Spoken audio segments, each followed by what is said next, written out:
অবশেষে team Tigers ভক্তদের মুখে ফোটালো হাসি।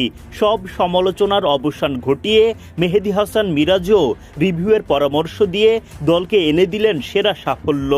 বোলিংয়ে ফ্যান্টাস্টিক শরীফুল ইসলাম, লেগি রিশাদ হোসেন ওয়াও, রান দেয়ায় কিপ্টে মুস্তাফিজুর রহমান, মোহাম্মদ সাইফুদ্দিন সুযোগ কাজে লাগালেন শতভাগ। মারকুটে ব্যাটিংয়ের পর ক্যাচ আর রান আউটে শামীম পাটোয়ারি করলেন ভক্তদের হৃদয় জয়। তার আগে লিটন, হৃদয়, শামীমদের ব্যাটিং ঝলক। এমন দুর্দান্ত টিম পারফরম্যান্সের দিনে দারুণ জয় তুলে নেয় বাংলাদেশ। সিরিজে এলো সমতা। বাংলাদেশের করা 177 রানের জবাবে ব্যাট করতে নেমে টাইগার বোলার ও ফিল্ডারদের তোপের মুখে পড়েন লঙ্কান ব্যাটাররা। দ্বিতীয় ওভারের পঞ্চম বলে পয়েন্ট অঞ্চল থেকে সরাসরি থ্রোতে কুশল মেন্ডিসকে রান আউট করেন শামীম পাটোয়ারি। উল্লাসে ফেটে পড়েন তিনি।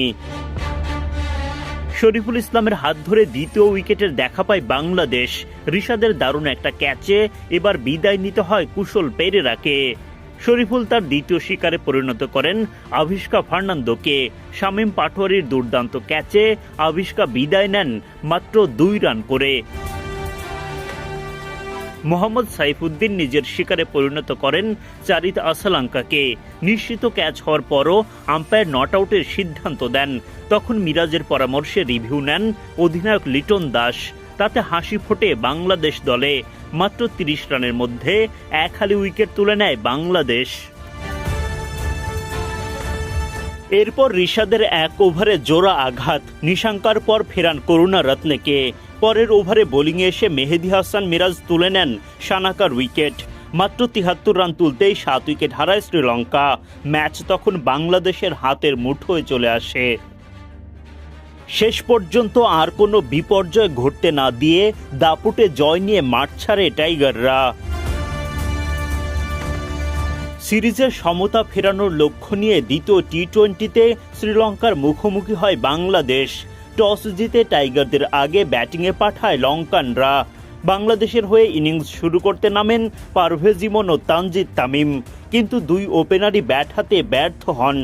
নুয়ান তুষারার বলে রানের খাতা খোলার আগেই বোল্ড হয়ে বিদায় নেন ইমন। সুবিধা করতে পারেননি তানজিদ তামিমও। বিনুরা ফার্নান্দোর বলে ড্রাইভ করতে গিয়ে ব্যাটে বলে ঠিকঠাক সংযোগ ঘটাতে পারেননি। শর্ট থার্ড ম্যানে দাঁড়ানো কুশল পেরেরা দারুণ একটা ক্যাচে তামিমের বিদায় ঘণ্টা বাজান। 8 বল খেলে 5 রান করতে পারেন তিনি। প্রথম 2 ওভারে মাত্র 7 রানের মধ্যে জোড়া উইকেট হারায় বাংলাদেশ। তখন দলের হাল ধরেন অধিনায়ক লিটন দাস ও তাওহিদ হৃদয়। ধীর গতিতে ব্যাট চালিয়ে রান বাড়াতে থাকেন তারা।